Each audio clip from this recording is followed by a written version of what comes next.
Hello friends, आपका स्वागत है हमारे इस यूट्यूब चैनल पे। बिहार दरोगा स्पेशल सीरीज में आपका स्वागत है। आज हम बिहार दरोगा के लिए जो काफ़ी वीवीआई टॉपिक है उसमें से एक टॉपिक जो है वो है भारत की नदियाँ। यहाँ से आपको बिहार दरोगा के हर शिफ्ट में एग्जाम पूछे जाते हैं। 1 से 2 प्रश्न दिखाई देंगे, मिनिमम 1 प्रश्न तो दिखाई देते ही देते हैं। तो चलिए आज हम कवर करने वाले हैं। इसमें हम प्रीवियस ईयर क्वेश्चन को आधार बनाएंगे और उसके बेस पे जो है कंप्लीट सिलेबस को कवर करेंगे। यह वीडियो हो सकता है लंबा बन जाए, मुझे लगता है कम से कम तो 1 घंटा 20 मिनट का यह वीडियो बनने वाला है। मुझे नहीं पता इस वीडियो को कितना हम कवर कर पाते हैं, लेकिन मेरा प्रयास होगा पूरा कंप्लीट देखेंगे। थोड़ा लंबा टॉपिक बन सकता है, लेकिन इसको देखने के बाद आपका एक भी क्वेश्चन गलत नहीं होने का चांस होगा, बशर्ते कि आपको याद करना होगा।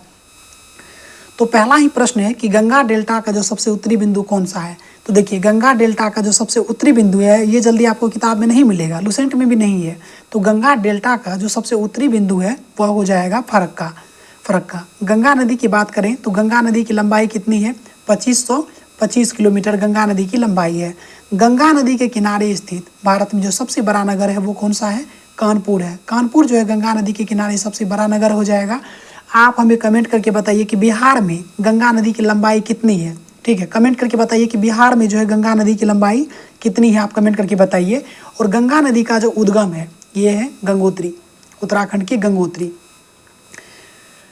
आगे का प्रश्न देखिए कि रंगीत नदी कहाँ बहती है? तो ये कहाँ है? सिक्किम। देखिए, रंगीत और तीस्ता 2 नदी है। रंगीत और तीस्ता नदी को जो है सिक्किम का जीवन रेखा कहते हैं। क्या कहते हैं इसको? सिक्किम का जीवन रेखा। और ये आई थिंक ये जो पूछा गया था ना, ये शायद सीडीएस या हरियाणा के किसी एग्जाम में पूछा गया था। ये कौन सा एक नदी बेसिन नहीं है? तो देखिए, नदी तंत्र अलग है, नदी बेसिन अलग है। तो भारत की नदी बेसिन में सबसे बड़ा बेसिन जो है किसका है? गंगा का। अब देखिए, ये नहीं समझिएगा कि गंगा नदी की लंबाई अधिक इसलिए नदी का बेसिन अधिक है। तो सबसे अधिक गंगा हो जाएगा। उसके बाद आता है आपका सिंधु का स्थान। सिंधु के बाद आता है गोदावरी का। ठीक है, गोदावरी के बाद ब्रह्मपुत्र का। अगर लंबाई को लेके चलेंगे तो ब्रह्मपुत्र का नदी की लंबाई अधिक है गोदावरी से। गोदावरी का लंबाई कितना है? 1465 किलोमीटर है। और ब्रह्मपुत्र और सिंधु लगभग पैरेलल है। ब्रह्मपुत्र का मुझे लगता है 2900 किलोमीटर या 2880 किलोमीटर है। तो उस हिसाब से तो ब्रह्मपुत्र आना चाहिए, ये नहीं है। तो क्या है कि नदी का पूछा गया एग्जाम में कि बेसिन का घटता हुआ क्रम पूछा जाए तो गंगा सबसे बड़ा, उसके बाद जो है उससे छोटा जो है कौन सा है? सिंधु है। फिर उससे छोटा जो है गोदावरी। गंगा, सिंधु, गोदावरी, गोदावरी के बाद ब्रह्मपुत्र हो जाएगा। और सबसे छोटा बेसिन जो है किसका है? साबरमती का। सबसे छोटा जो है ये साबरमती का है। तीस्ता नदी बेसिन जो है भारत में नहीं है, ध्यान रखेंगे आप। तो रंगीत नदी और तीस्ता नदी सिक्किम की 2 जीवन रेखा मानी जाती है। रंगीत नदी तीस्ता नदी की सहायक नदी है। क्या है? रंगीत नदी जो है तीस्ता की सहायक नदी है। संकोश नदी जो है असम और वेस्ट बंगाल के बीच सीमा बनाती है। तो असम और पश्चिम बंगाल के बीच सीमा बनाती है कौन सी नदी? संकोश नदी। अलकनंदा और भगीरथी नदी कहाँ आकर के मिल जाती है? तो चलिए, आपको वहाँ पे कुछ हमने ट्रिक के साथ याद करवाया, फिर एक बार याद करवा देते हैं। अलकनंदा और भगीरथी क्या बोलते हैं? देवप्रयाग। देवप्रयाग हो गया, डी फॉर देवप्रयाग, अलकनंदा और भगीरथी। तो क्या हो जाएगा? Option number C. नंदप्रयाग की बात करें तो नंदप्रयाग किसका है? नंदाकिनी प्लस अलकनंदा।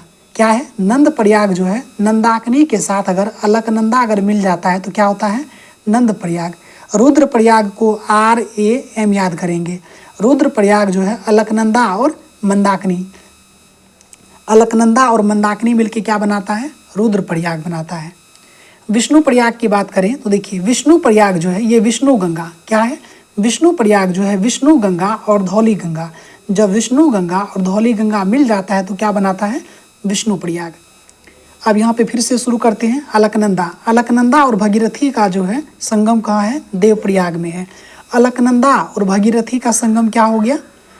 ये देवप्रयाग। अलकनंदा और पिंडार, इसको बोलते हैं कर्णप्रयाग। कर्णप्रयाग को कैप याद करेंगे। कर्णप्रयाग जो है अलकनंदा और पिंडार नदी का संगम है। अलकनंदा और धौली गंगा का संगम क्या होता है? विष्णु प्रयाग। अलकनंदा और धौली गंगा मिल गया तो क्या हो गया? विष्णु प्रयाग। अलकनंदा और मंदाकिनी से क्या हो गया? रुद्रप्रयाग। देखिए, हमने ट्रिक के साथ लिख दिया, जैसे रुद्रप्रयाग, अलकनंदा, मंदाकिनी। विष्णु प्रयाग वेद याद करेंगे। विष्णु प्रयाग जो है अलकनंदा और धौली गंगा। कर्णप्रयाग कैप, कर्णप्रयाग हो गया अलकनंदा और पिंडार के बीच। उसके बाद देवप्रयाग तो अलकनंदा और भगीरथी के बीच। भारत के निम्नलिखित राज्य में किसमें डेवसा दर्रा है? तो देखिए डेवसा दर्रा ये तो पहले ही कवर करवा चुके हैं हम। तो ये कहाँ है? हिमाचल प्रदेश में। प्रायद्वीपीय भारत की सबसे लंबी नदी कौन सी है? तो इसको लंबाई ऐसे याद रख लेंगे। अगर आपको क्रम में याद होगा तो आप बहुत ही आसानी से कर लेंगे। तो गोदावरी नदी जो है प्रायद्वीपीय भारत की सबसे लंबी नदी है। यहाँ कहिए दक्षिण भारत की सबसे लंबी नदी है गोदावरी। गोदावरी को वृद्ध गंगा भी कहते हैं। क्यों? क्योंकि गंगा, चूँकि जैसे उत्तर भारत में गंगा सबसे लंबी नदी है, उसी प्रकार दक्षिण भारत में सबसे लंबी नदी गोदावरी है। इसी कारण इसको वृद्ध गंगा कहते हैं और दक्षिणी गंगा भी कहते हैं। लेकिन दक्षिण की गंगा जब पूछा जाए तो दक्षिण की गंगा हो जाएगा कावेरी। क्यों? दक्षिण की गंगा कावेरी को इसके पवित्रता के कारण कहते हैं, लेकिन गोदावरी को दक्षिणी गंगा इसके लंबाई के लिए कहते हैं। गोदावरी नदी की लंबाई कितनी है? 1465 किलोमीटर। नर्मदा की लंबाई कितनी है? 1312 किलोमीटर। महानदी की लंबाई कितनी है? 851 किलोमीटर। कावेरी नदी का लंबाई कितना है? 800 किलोमीटर। कावेरी नदी का जो उद्गम है ये ब्रह्मगिरी की पहाड़ी आप याद रखेंगे। अब देखिए गोदावरी नदी जो है महाराष्ट्र के नासिक जिले के दक्षिण पश्चिम में त्र्यंबकेश्वर पहाड़ी से निकलती है। तो ये इतना ही इम्पोर्टेंट मायने रखता है कि गोदावरी नदी का उद्गम कहाँ है? त्र्यंबकेश्वर पहाड़ी। ये कहाँ है? महाराष्ट्र में। और ये जाके गिरती है कहाँ? बंगाल की खाड़ी में। गोदावरी नदी को दक्षिण की गंगा, की नहीं बोलेंगे, दक्षिणी गंगा रहेगा तो गोदावरी, या दक्षिण की गंगा रहेगा तो कावेरी। और वृद्ध गंगा किसको कहते हैं? गोदावरी को। गोदावरी की सहायक नदी जो पूछा गया कौन सा भाई? जैसे वैन गंगा, ये पूछा गया था। वैन गंगा और पेन गंगा किसकी सहायक नदी है? ये हो जाएगा गोदावरी। वैन गंगा, पेन गंगा गोदावरी की सहायक नदी। लेकिन दूध गंगा और पंच गंगा ये कृष्णा की सहायक नदी है। तो आपको याद कराते हैं, वैन गंगा, पेन गंगा, प्राणहिता, पूर्णा, पड़वड़ा, ये तीनों एक साथ याद रखेंगे। प्राणहिता, पूर्णा, पड़वड़ा, मंजड़ा, वर्धा, ये सभी किसकी सहायक नदी है? गोदावरी की सहायक नदी है। सिंधु नदी की लंबाई उतनी ही है जितनी कि ब्रह्मपुत्र की। तो यह लगभग लंबाई कितनी है? तो 2900। दरअसल ये 2880 किलोमीटर है। ठीक है, तो करीब करीब 2900 किलोमीटर यहाँ पे आप लेके चल सकते हैं। देखिए सिंधु नदी की कुल लंबाई कितनी है? 2880 किलोमीटर। इस नदी तंत्र का मात्र 20% ही भारत जो है पानी यूज करता है, जो कि सिंधु जल समझौता हुआ था कब? 1960 में। और ये कहाँ हुआ था? सिंधु जल समझौता जो हुआ था ये कराची में हुआ था। ध्यान रखेंगे, सिंधु जल समझौता जो हुआ था ये कराची में हुआ था। ब्रह्मपुत्र की कुल लंबाई 2900 किलोमीटर है, जो सिंधु की नदी की लंबाई के लगभग बराबर है। गंगा की सहायक नदी जो नीचे वर्णित है कौन? उत्तर की ओर प्रवाहित होती है। देखिए, और ये प्रश्न जो है बिहार एसआई में 2-3 बार पूछा जा चुका है। ये कौन सा हो जाएगा? सोन नदी। सोन नदी का जो उद्गम है ये अमरकंटक है। क्या हो जाएगा? सोन नदी का जो उद्गम है ना ये अमरकंटक हो जाएगा। इस प्रश्न को पूछा गया है कि अमरकंटक से निकलने वाली वह कौन सी नदी है जिसका बहाव जो है ये उत्तर की ओर है, मतलब दक्षिण से उत्तर है। तो ये सोन हो जाएगा। सोन नदी जो है बिहार में पटना के समीप जाकर के बाएं से मिल जाती है और ये अमरकंटक से निकलती है।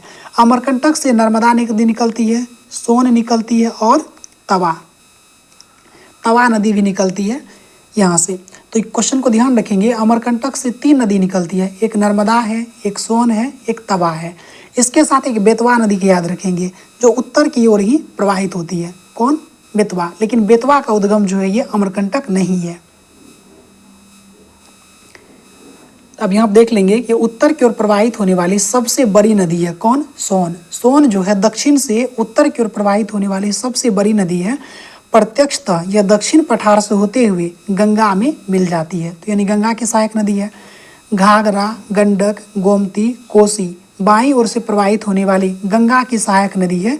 और ये बिहार पुलिस में 19,000 जो ये था 19,838 था, इसमें पूछा गया था कि इसमें से बाईं ओर से बहने वाली कौन सी नदी है, यानी गंगा से जो बाईं ओर से मिलने वाली नदी कौन सब है? घाघरा, गंडक, कोसी, गोमती। ब्रह्मपुत्र नदी अपने उद्गम से लेकर के डेल्टा तक, मतलब उद्गम मतलब कहाँ से निकला? ब्रह्मपुत्र नदी अपने स्रोत यानी उद्गम से लेकर के इसका जो मुहाना या डेल्टा है यह कहाँ से गुजरती है? कौन कौन से देश से? तो पहले वो देखिए ये तिब्बत से निकलेगा, तिब्बत के बाद चला आया कहाँ? इंडिया, इंडिया के बाद आकर के बांग्लादेश में ये गिर जाती है। तो इसमें तिब्बत ऑप्शन में नहीं है तो क्या लेंगे? चीन में। चीन हो गया, उसके बाद भारत, बांग्लादेश। ब्रह्मपुत्र नदी जो निकलती है ये तिब्बत के चेम युंग डुंग ग्लेशियर, क्या नाम है उसका? चेम युंग डुंग। चेमयुंगडुंग ग्लेशियर से निकलती है। इसकी लंबाई कितनी है? करीब करीब 2900 किलोमीटर। उसके बाद ये भारत आता है। भारत में जैसे कि ब्रह्मपुत्र को पहले सांगपो कहा जाता है तिब्बत में। भारत में जब अरुणाचल प्रदेश आता है तो उसको दिहांग कहते हैं। क्या बोलते हैं इसको? दिहांग। असम में ब्रह्मपुत्र को पहली बार ब्रह्मपुत्र कहा जाता है और ये फिर जाकर के बांग्लादेश में चली जाती है। जब बांग्लादेश में गंगा के साथ ब्रह्मपुत्र मिल जाती है तो इसको बोलते हैं मेघना। क्या बोलते हैं? मेघना। यह प्रश्न भी पूछा गया है। अब देखिए इसके दाईं ओर, मतलब ब्रह्मपुत्र की सभी सहायक नदी आपका जुबान पे होना चाहिए, यहाँ से प्रश्न पूछा जाता है। तो इसके दाईं ओर से जो सहायक नदी है कौन सा है? सुबनसिरी, संकोश, मानस, तिस्ता, पुथीमारी, भड़ेली। बाईं ओर से जो सहायक नदी है लोहित, दिबांग, सिकांग, कामेंग, बूढ़ी दिहिंग, धनश्री, बड़ाक आदि। अब दायां बायां अगर याद नहीं रखना है तो कम से कम ये याद रखना, जैसे कि पुथीमारी, पगलड़िया, ये भी प्रश्न पूछा गया कि पुथीमारी और पगलड़िया किसकी सहायक नदी है? ब्रह्मपुत्र की सहायक नदी है। धनश्री, सुबनसिरी ये किसकी सहायक नदी है? ब्रह्मपुत्र की सहायक नदी है। लोहित और दिहांग नदी के संगम पर भारत का सबसे बड़ा द्वीप कौन सा है? माजुली द्वीप। माजुली द्वीप जो है भारत का सबसे बड़ा द्वीप कौन सा है? माजुली। भारत का सबसे बड़ा द्वीप कौन सा है? माजुली, जो कहाँ है? असम में, जो कि लोहित और दिहांग नदी के संगम पर है। लोहित और दिहांग किसकी सहायक नदी है? लोहित और दिहांग जो है ये ब्रह्मपुत्र की सहायक नदी है। लोहित नदी को खूनी नदी भी कहते हैं और याद रखेंगे कि नदी है लूनी। ठीक है, लूनी जो ये राजस्थान में बहने वाली नदी है और ये कच्छ के रण में गायब हो जाती है लूनी नदी। लूनी नदी जो है ना, ये इसका जो ऊपर का जल है ये मीठा है, जबकि नीचे का जल जो है ये खारा है। काला पानी विवाद किस देश के बीच है? तो काला पानी विवाद जो है भारत और नेपाल के बीच है। अब देखिए एक और क्वेश्चन पूछा जाता है कि काली नदी पर स्थित उत्तर प्रदेश में घाघरा नदी में मिलती है। तो काली नदी जो है ना, ये गलती हो जाएगा, काली नदी जो है उत्तर प्रदेश में घाघरा नदी में मिल जाती है, जो कि गंगा की सहायक नदी है। तो कह सकते हैं कि काली नदी जो है गंगा की सहायक नदी है। घाघरा नदी भी जो है गंगा की सहायक नदी है। काली नदी पर कुछ परियोजना काफ़ी जरूरी है, देख लेंगे, जैसे टनकपुर जल विद्युत परियोजना। ये प्रश्न पूछा गया है रेलवे के एग्जाम में। टनकपुर जल विद्युत परियोजना किस नदी पर है? काली नदी पर, जो कि भारत और नेपाल के बीच है। चमेलिया जल विद्युत परियोजना भारत और नेपाल के बीच। शारदा बैराज भी है काली नदी पर। सुस्ता क्षेत्र जो उत्तर प्रदेश में है ये भारत और नेपाल के बीच विवादित क्षेत्र है। एक और प्रश्न यहाँ देखेंगे, गंडक नदी। गंडक नदी जिसको कि भारत में गंडक कहते हैं उसको नेपाल में क्या बोलते हैं? नारायणी। जो नदी हम भारत में गंडक बोलते हैं उसको नेपाल में क्या कहा जाता है? नारायणी। कौन सी नदी पश्चिम की ओर नहीं बहती है?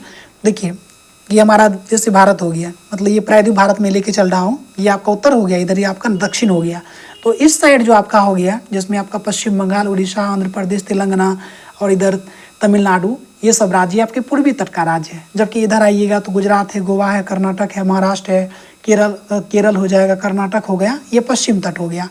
तो कौन सी नदी पश्चिम की ओर नहीं बहती है? तो जो नदी पूर्व की ओर बहती है इसके लिए ट्रिक है, ब्रह्म की गोद में गंगा कृष्ण। क्या याद करेंगे? ब्रह्मा की गोद में गंगा कृष्ण। ब्रह्मा से ब्रह्मपुत्र याद कर लेंगे, गोद से गोदावरी कर लेंगे, कृष्णा हो जाएगा, कावेरी हो जाएगा। ये सभी क्या है? पूर्व की ओर बहने वाली नदी। जबकि पश्चिम की ओर बहने वाली कुछ नदी है, उसको ट्रिक से आप याद कर सकते हैं, याद करवा देते हैं। क्या है? समानता। समानता। सौ से आप क्या याद रखिएगा? साबरमती। साबरमती जो है पूर्व की ओर बहने वाली नदी है। माँ से माही याद कीजिए, ना कि महानदी। ठीक है, क्या याद करेंगे इसको? माही। उसके बाद नौ से नर्मदा और ता से ताप्ती। ये नदी जो है, ये नदी पश्चिम की ओर गिरने वाली नदी है। अब जो नदी पूरब की ओर गिरती है ये क्या बनाती है? डेल्टा। क्या बनाती है? ये डेल्टा बनाती है। और जो नदी पश्चिम की ओर गिरती है ये क्या बनाती है? एस्चुरी। एस्चुरी कहेंगे, या इसका फिर हिंदी में इसको बोलते हैं ज्वार नदमुख। तो पश्चिम की ओर नहीं बहती है कौन? गोदावरी नदी। क्या बोले थे? ब्रह्म की गोद में गंगा और कृष्ण है। तो गोदावरी नदी कहाँ गया? बंगाल की खाड़ी में। और जो बंगाल की खाड़ी में नदियाँ गिरती है वो क्या बनाएगी? डेल्टा। तो पूछा जाता है कि कौन सी नदी डेल्टा नहीं बनाती है? तो नर्मदा। वही याद रखिए आप, समानता। क्या बोले थे? समानता। साबरमती है, माही है, नर्मदा है, ताप्ती है। उसके बाद एक मांडवी भी याद रखेंगे आप। मांडवी भी जो है ये पश्चिम की ओर गिरने वाली नदी है, ये एस्चुरी बनाती है। गोदावरी नदी जो है प्रायद्वीपीय भारत की सबसे लंबी नदी है। जो पूर्व दिशा में प्रवाहित होते हुए बंगाल की खाड़ी में गिर जाती है। इसका उद्गम कहाँ है? महाराष्ट्र का त्र्यंबकेश्वर। इसकी नदी की लंबाई कितनी है? 1465 किलोमीटर। अब नर्मदा नदी की बात करें तो नर्मदा नदी का जो उद्गम है ये छत्तीसगढ़ का मैकाल पठार है। नर्मदा नदी का जो उद्गम है ये छत्तीसगढ़ का मैकाल पठार है और ये अमरकंटक पठार से उसका उद्गम है। हमने बताया था कि अमरकंटक से 3 नदी, कौन? एक नर्मदा है, एक सोन है, उसके बाद कौन बोले थे? बेतवा। ये बेतवा नहीं, तवा। नर्मदा से अमरकंटक से 3 नदी, नर्मदा, सोन और तवा। तो नर्मदा नदी जो है ये पश्चिम की ओर बहने वाली नदी है, पश्चिम। सोन कहाँ चला गया? उत्तर की ओर। सोन कहाँ गया? उत्तर की ओर। और बेतवा कहाँ चला गया? ये छत्तीसगढ़ होते हुए पूरब की ओर। तो मैकाल पठार से 3 नदी, जिसमें से उत्तर की ओर बहने वाली सबसे बड़ी और लंबी नदी कौन सी है? सोन नदी है। भ्रंश घाटी से होकर प्रवाहित होने वाली भारत की सबसे लंबी नदी है। अब देखिए, भ्रंश घाटी से मतलब कि 2 पर्वतों के या 2 पठार के बीच से जो नदी गुजरती है उसको क्या बोलते हैं? इसको बोलते हैं कि भ्रंश घाटी। ठीक है, भ्रंश घाटी से गुजरने वाली सबसे लंबी नदी कौन सी है? नर्मदा। दरअसल 2 नदी है भारत में जो मुझे अभी तक याद है कि जो भ्रंश घाटी से बहती है। एक तो नर्मदा, आपको एकदम याद करवा देंगे, आप ध्यान से सुनेंगे तो एक एक चीज़ याद करवा देंगे। नर्मदा, नर्मदा 2 पे ख़त्म किए, 2 से दूसरा नाम पकड़िए, दामोदर। क्या है? दामोदर। तो नर्मदा और दामोदर जो है भ्रंश घाटी से बहने वाली 2 नदियां हैं। अब तापी नदी की बात करें, तापी नदी का जो उद्गम है ये मध्य प्रदेश का मुल्ताई नगर है। क्या है? तापी नदी का जो उद्गम है ये मध्य प्रदेश के मुल्ताई नगर है। और अब देखेंगे, इस श्रेणी के समांतर 724 किलोमीटर लंबाई में पश्चिम की ओर प्रवाहित होती हुई खंभात की खाड़ी। वही है कि ताप्ती नदी कहाँ जाके गिरेगा? ये खंभात की खाड़ी। खंभात की खाड़ी कहिए या अरब सागर, मतलब जो पूरब की ओर गिरने वाली नदी है इसको बोलेंगे खंभात की खाड़ी या अरब सागर। इधर आपका अरब सागर हो गया, खंभात की खाड़ी ये आपका गुजरात के आसपास के एरिया में है। माही नदी। अब माही नदी का उद्गम कहाँ है? ये विंध्याचल पर्वत है। माही का उद्गम कहाँ है? विंध्याचल पर्वत है। और ये कहाँ गिरती है? खंभात की खाड़ी में। सोम और जोखम किसकी सहायक नदी है? माही नदी की। सोम और जोखम जो है किसकी सहायक नदी है? माही की सहायक नदी है। गंगा की सहायक नदी कौन सी है? तो चलिए कमेंट्स इसको देखते हैं। तो यमुना जो है गंगा की सहायक नदी है, बिल्कुल। देखिए, गंगा की जो सबसे लंबी और सबसे बड़ी सहायक नदी कौन सी है? यमुना है। कावेरी सब क्या है? देखिए, कावेरी, बेतवा ये सब दक्षिण भारत की नदी है ना। तो अब यहाँ से भी प्रश्न, इसको आपको याद रखना जरूरी है, गंगा के बाएं किनारे से और दाएं किनारे से। तो गंगा के बाएं किनारे से जो मिलने वाली नदी है कौन सब है? रामगंगा, घाघरा, गोमती, गंडक। गंडक में फिर बूढ़ी गंडक, फिर बागमती, कोसी, महानंदा। और बागमती नदी का जो उद्गम है ये नेपाल से है, इस बात को ध्यान रखेंगे आप। ये एसएससी के एग्जाम में रिसेंटली पूछा गया था कि बागमती, इनमें से किस नदी का जो उद्गम है ना वो नेपाल है। तो बागमती का उद्गम नेपाल हो जाएगा। हालांकि आपका जो सोन नदी है, सोन नहीं, बिहार में कोसी नदी जो है, कोसी नदी का भी उद्गम नेपाल ही है। अब दाएं किनारे से जो मिलने वाली नदी है कौन सब है? यमुना, सोन और टोंस। ये सभी क्या है? दाएं किनारे से। दाएं किनारे से मतलब कि यमुना जो है गंगा की सहायक नदी है जो कि दाएं किनारे से मिलती है। सोन और टोंस भी दाएं किनारे से मिलने वाली सहायक नदी है। गंगा नदी का उद्गम जो है उत्तराखंड के गंगोत्री हिमनद से है, मतलब गोमुख हिमानी से। फिर गंगा नदी का मुहाना, मतलब ये कहाँ जाके गिर जाएगा? तो ये बंगाल की खाड़ी में। किसके साथ मिल करके? गंगा नदी के साथ। जब ब्रह्मपुत्र नदी मिल जाती है तो ये संयुक्त रूप से मेघना कहलाती है और ये बंगाल की खाड़ी में गिर जाती है। गंगा नदी को बांग्लादेश में पद्मा कहते हैं, याद रखेंगे।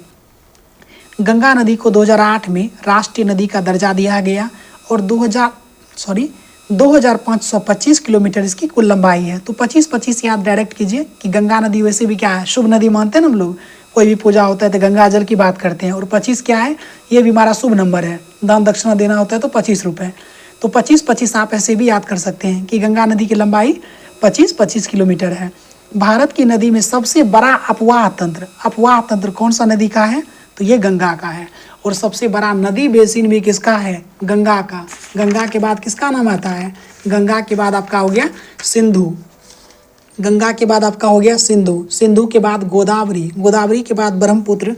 फिर आपका महानदी। महानदी के बाद कृष्णा। कृष्णा के बाद कावेरी।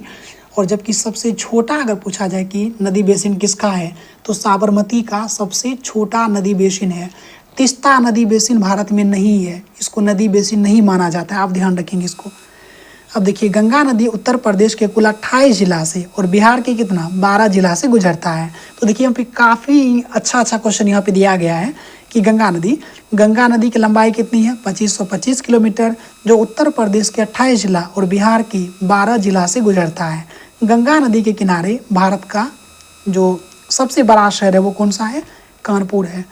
गंगा का उद्गम जो है ये बंदरपूंछ श्रेणी में स्थित यमुनोत्री हिमानी, बंदरपूंछ याद नहीं रखेंगे इसको गंगा यमुना है ना, तो यमुना का जो मुख्य रूप से है वो बंदरपूंछ ही याद रखेंगे।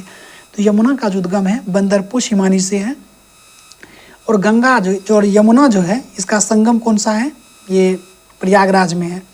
अब यमुना की सहायक नदी पूछा जाता है, ये प्रश्न आप याद रखेंगे कि दाएं किनारे से चंबल बेतवा सिंध केन, क्या है चंबल बेतवा सिंध और केन। पूछा जाएगा कि क्या ये सब गंगा की सहायक नदी है, तो बिल्कुल, क्योंकि यमुना जब गंगा की सहायक नदी है तो यमुना से मिलने वाली जितनी भी नदियां हैं वो सब भी गंगा की ही सहायक नदियां होगी, लेकिन इनडायरेक्टली होगा, ठीक है। तो चंबल बेतवा केन और सिंध ये सभी जो है दाएं किनारे से मिलने वाली इसकी नदियां हैं। अब देख लेते हैं कि बाएं किनारे से यमुना से कौन सब नदी मिलती है, टोन्स है ना, टोन्स जो है बाएं किनारे से सेंगर, हिंडन, रिहंद, ये रिंद जो है किसकी सहायक नदी है, यमुना की। हिमालयी प्रदेश में टोन्स जो है यमुना की सबसे बड़ी सहायक नदी है, आप ध्यान रखेंगे। देखिए गंगा की सबसे बड़ी सहायक नदी यमुना की जो सबसे बड़ी सहायक नदी कौन सी है, टोन्स है। टोन्स जो है यमुना की सबसे बड़ी सहायक नदी है और ये बाएं किनारे से मिलने वाली नदी है। और चिनाब जो है याद रखेंगे कि सिंधु की जो सबसे बड़ी सहायक नदी यानी कि लंबी सहायक नदी है वो कौन है, चिनाब है। हम आगे पूरा कंप्लीट करने वाले हैं, उसके लिए आपको टेंशन नहीं लेना है। तो कोसी नदी बिहार के किस शहर में गंगा नदी से मिलती है, और ये 1275 में पूछा गया प्रश्न था कि कोसी नदी बिहार में जो कुर्सेला, अब कुर्सेला कहाँ है, तो ये कटिहार जिला में है। तो कोसी नदी जो बिहार में गंगा से मिलती है कहाँ, कुर्सेला में। कोसी नदी का उद्गम जो है नेपाल के गोसाई थान चोटी से है। कोसी नदी का जो उद्गम है ये नेपाल के गोसाई थान चोटी से है। इसकी प्रमुख सहायक नदी देखिए, कोसी को प्रारंभ में अरुण नदी कहा जाता है, यानी कि पहले इसको कोसी को अरुण कहा जाता था, यानी कि नेपाल में अरुण नदी हो गया। अब उसके बाद जितना भी कोसी नाम होगा वो सब है कोसी की सहायक नदी। दो आपको सिर्फ नाम याद रखना है, कौन सब है, यारू और लिखू। क्या, यारू लिखू। ऐसे आप कल्पना कीजिए, आप अपने दोस्त को बोल रहे यार लिखो, क्या बोलते हैं, यार लिखो। तो यारू और लिखू जो है ये कोसी की सहायक नदी है। अब बाकी बात जितना नाम है सब में आपको कोसी मिल जाएगा, जैसे सोन कोसी, तामूर कोसी, अरुण कोसी, दूध कोसी, भट्ट कोसी, तंबा कोसी, ये सभी क्या है, ये सभी कोसी की सहायक नदी है। तो आपको क्या याद करना है, सिर्फ 3 नाम आपको याद करना है, यारू, लिखू, इंद्रावती। अपने यार को बोल रहे हैं कि इंद्रावती तुम लिखो, यार लिखो इंद्रावती। तो यारू, लिखू, इंद्रावती ये सब जो है कोसी की सहायक नदी है।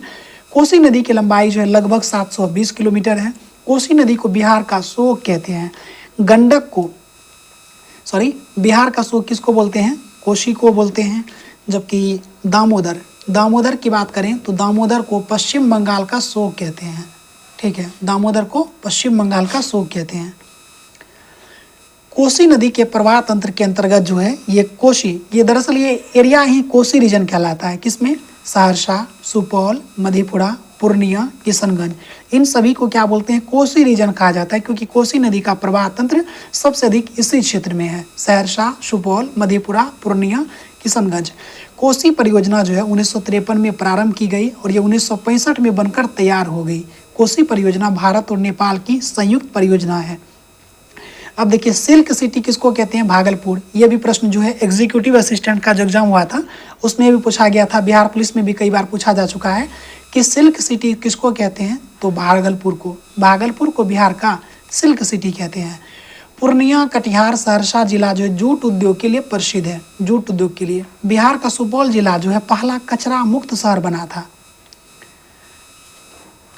अब देखिए कोसी तो देख ही लिए, इसकी गंगा की कुछ सहायक नदी देख लेते हैं। गंगा की जो प्रमुख सहायक नदी है कौन सब है? उत्तर में बाएं किनारे से कौन सब हो गया? रामगंगा, गोमती, घाघरा, गंडक, कोसी, महानंदा। दक्षिण किनारे से कौन है? टोंस है, यमुना है, कर्मनाशा, सोन, पुनपुन, किऊल, ये सभी गंगा से दाहिने किनारे से मिलने वाली नदियां हैं। टोंस जो है यमुना की सबसे बड़ी सहायक नदी है, ये हमने आपको कवर करवा दिया है। नर्मदा नदी कहाँ से निकलती है? नर्मदा कहाँ से निकलेगी? अमरकंटक, आपको बताया था कि अमरकंटक जो है यहाँ से 3 नदी निकलती है। कौन सब है? नर्मदा, सोन और तवा। तवा, बेतवा नहीं, तवा।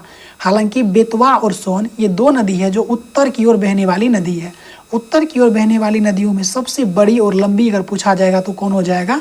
सोन। सोन कहाँ है? तो ये आकर के पटना में बाएं किनारे से गंगा में मिल जाती है। तो नर्मदा नदी जो है अमरकंटक से निकलती है। मध्य प्रदेश में अमरकंटक की पहाड़ी से निकलने के बाद यह विंध्य पर्वत और दक्षिण में सतपुरा पर्वत के मध्य भ्रंश घाटी से होकर बहते हुए अरब सागर की खंभात खाड़ी में गिरती है। तो नर्मदा नदी के बारे में याद रखेंगे, जो प्रायद्वीपीय भारत को 2 भागों में बांटता है वह कौन सी नदी है? तो नर्मदा नदी है। नर्मदा नदी और दामोदर नदी ये जो है भ्रंश घाटी से बहने वाली नदी है। नर्मदा नदी की बात करें तो ये अरब सागर में गिरने वाली नदी है, अरब सागर के खंभात की खाड़ी में। आपको घबराना नहीं है, ऑप्शन कोई एक ही रहेगा, या तो अरब सागर या खंभात की खाड़ी। हम जैसे बोलेंगे कि इंडिया और बिहार दे देंगे, कि मान लेते हैं हम जैसे कोई विदेशी देश के संदर्भ में पूछा जाए कि ताजमहल कहाँ है, तो ऑप्शन में आपको ऐसा तो नहीं होगा ना कि यूपी दे देगा आपको और इंडिया दोनों दे देगा, ऐसा तो नहीं है। यूपी कहाँ है? इंडिया में। उसी तरह जो अरब सागर में ही खंभात की खाड़ी है। नर्मदा नदी की लंबाई जो है 1312 है, ये आपको बता रखा है। नर्मदा नदी का जो उद्गम है ये देखेंगे, ये जबलपुर के पास भेरा घाट के पास यहाँ पे एक जलप्रपात बनाएगा, उसका नाम क्या है? धुआंधार जलप्रपात। ओरसांग जो है नर्मदा में दाएं तट से मिलने वाली एक प्रमुख नदी है। तो ओरसांग किसकी सहायक नदी है? नर्मदा की। नर्मदा की जो दाहिने ओर से मिलने वाली सहायक नदी का नाम क्या है? ओरसांग। नर्मदा नदी अपने मुहाने पर एस्चुरी की बजाय एस्चुरी बनाती है, मतलब कि जो नदी डेल्टा नहीं बनाती है तो वो क्या बनाएगी? एस्चुरी। तो डेल्टा जो है पूर्व की ओर, मतलब बंगाल की खाड़ी में गिरने वाली नदियां डेल्टा बनाती है, जबकि अरब सागर या खंभात की खाड़ी में गिरने वाली नदियां एस्चुरी बनाती है। तो आपको क्या बताया था? समानता साबरमती, नर्मदा, माही, मांडवी और ताप्ती, ये सभी नदियां पूर्व की ओर ना गिर करके पश्चिम की ओर गिरती है, तो ये क्या बनाएगी? एस्चुरी। एस्चुरी को हम क्या बोलते हैं? डेल्टा। तो नर्मदा की कुछ अन्य सहायक नदी जैसे शेर, बंजर, क्या है? शेर, तवा और बंजर। शेर, तवा, बंजर और शांग, ये सभी नर्मदा की सहायक नदियां हैं। सरदार सरोवर बांध जो है नर्मदा नदी पर है। कपिलधारा जलप्रपात भी कहाँ है? नर्मदा नदी पर, आप ध्यान रखेंगे। बूढ़ी गंडक किसकी सहायक नदी? आपको बता रखा है, क्या है ये? गंगा की सहायक नदी है। और ये बूढ़ी गंडक जो है सोमेश्वर श्रेणी से निकलती है। आगे बढ़ते हैं, अब ज़्यादा कुछ है नहीं। अलकनंदा नदी की बात करें तो अलकनंदा आपको पहले ही कवर करवा दिया, क्या है? देवप्रयाग। देवप्रयाग बोलेंगे तो क्या लिखेंगे? देव। अलकनंदा, देवप्रयाग जो है अलकनंदा और भगीरथी हो जाएगा। रुद्रप्रयाग की बात करेंगे तो RAM लिखेंगे, रुद्रप्रयाग, अलकनंदा, मंदाकिनी। नंद प्रयाग की बात करें तो ये नंदाकिनी और क्या बोले थे? नंद प्रयाग जो है ये आपका अलकनंदा और नंदाकिनी के बीच हो जाएगा। विष्णु प्रयाग जो है आपका ये अलकनंदा और धौली गंगा, जब अलकनंदा और धौली गंगा दोनों मिलता है वो उसको बोलेंगे हम विष्णु प्रयाग।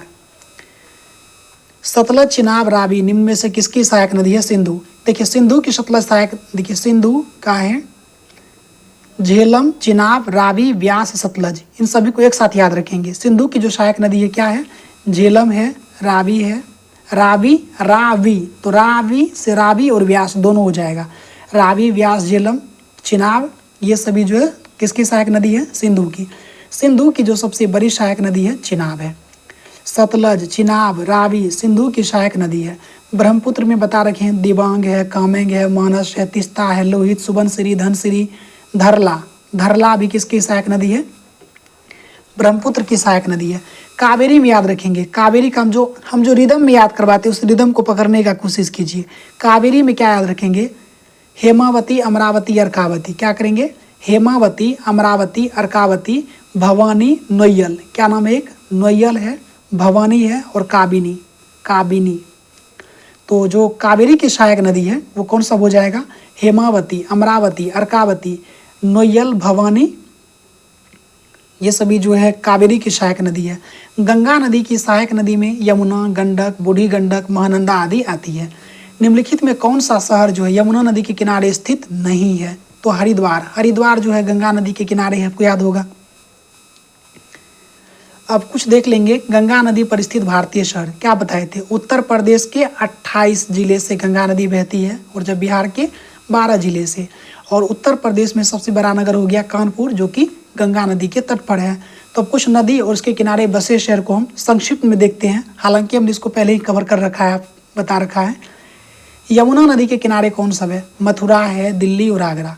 मथुरा, दिल्ली, आगरा जो है यमुना नदी के तट पर स्थित है। ब्रह्मपुत्र, गुवाहाटी, माजुली, डिब्रूगढ़, मतलब असम के जितने नगर होंगे ना वो सब ब्रह्मपुत्र नदी के किनारे आपको मिल जाएंगे। कटक और संबलपुर ओडिशा में है, महानदी के तट पर। विजयवाड़ा और सांगली, विजयवाड़ा तो आपको याद होगा ही कृष्णा नदी। सांगली जो है ये कृष्णा नदी के तट पर है। अयोध्या जो है सरयू नदी के तट पर है।